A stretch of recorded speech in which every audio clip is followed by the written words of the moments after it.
कोलकाता के RG medical college में जो कुछ भी हुआ उसके बाद कोलकाता तो चर्चा में आया ही और डॉक्टरों की सुरक्षा का मुद्दा भी चर्चा में आया। लेकिन अब कोलकाता में ही वकीलों के, जजों के जो सुरक्षा का मुद्दा है वो भी निकलकर सामने आया। क्या है पूरा मामला, अब आप यहां पर समझिए।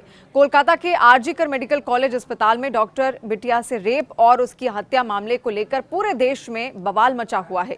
इस घटना को लेकर हर तरफ कोलकाता पुलिस की आलोचना हो रही है और इस बीच महानगर के जजों ने अपनी सुरक्षा को लेकर एक लेटर लिख दिया है।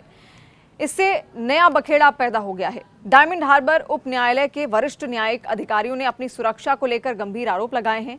जजों ने एक लेटर में कहा है कि रविवार रात को एक शख्स उक्त अधिकारियों के आवासीय क्वार्टर के बाहर डराने की कोशिश करते हुए, ताका झांकी करते हुए पकड़े गए। अधिकारियों को संदेह है कि इस शख्स का मकसद न्यायपालिका में भय पैदा करना और न्यायिक काम में बाधा डालना था। पत्र में यह भी आरोप लगाया गया है कि वो व्यक्ति आवासीय परिसर की बिजली आपूर्ति काटने की ताक झांक में था। न्यायिक अधिकारियों ने असामाजिक तत्वों और पुलिस के बीच मिलीभगत की भी यहां पर आशंका जताई और अधिकारियों का ये मानना है कि पॉक्सो कानून से जुड़े मामलों में हाल ही में आदेश पारित होने के मामले में ही उक्त व्यक्ति उन्हें धमकाने आया था। इसे लेकर राज्य में सियासी उबाल अब पहुंच चुका है। राहुल गोस्वामी एसपी जो हैं उन्होंने कहा कि उन्होंने सीसीटीवी खंगाला है और एक आरोपी को गिरफ्तार भी किया गया है, उससे पूछताछ कर रहे हैं और हम लोगों ने उनके क्वार्टर की सुरक्षा और ज्यादा बढ़ा दी है। बीजेपी नेता शुभेंदु अधिकारी ने मामले की जांच सीबीआई से कराने की मांग भी कर डाली। उन्होंने ये कहा कि पुलिस के खिलाफ शिकायत है तो पुलिस ही कैसे जांच कर सकती है, मामले की जांच सीबीआई करे। इस पर टीएमसी नेता कुणाल घोष ने कहा कि एक व्यक्ति उनके आवासीय इलाके में बस ताका झांकी कर रहा था, किसी मामले से उसका कोई लेना देना नहीं है।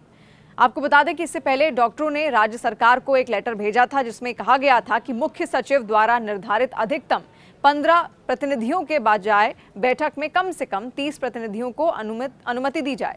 बैठक में केवल उनकी मांगों पर बातचीत की जाए और बातचीत का टीवी पर सीधा प्रसारण भी किया जाए और चर्चा मुख्यमंत्री ममता बनर्जी की उपस्थिति में ही की जाए। बंगाल सरकार ने हड़ताल कर रहे डॉक्टरों की शर्तों को मानने से इनकार कर दिया है। राज्य की स्वास्थ्य राज्य मंत्री चंद्रिमा भट्टाचार्य ने कहा कि चूंकि उन्होंने कुछ शर्तें लगाई हैं, इसलिए ऐसा प्रतीत होता है कि डॉक्टर खुले मन से बैठक करने के लिए तैयार नहीं हैं।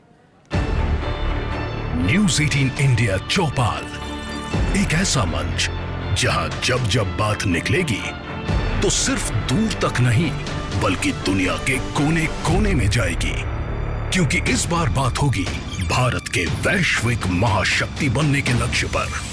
सरकार, समाज, सेलिब्रिटी और स्पोर्ट्स स्टार्स के साथ न्यूज़ 18 इंडिया चौपाल देखिए सिर्फ न्यूज़ 18 इंडिया पर।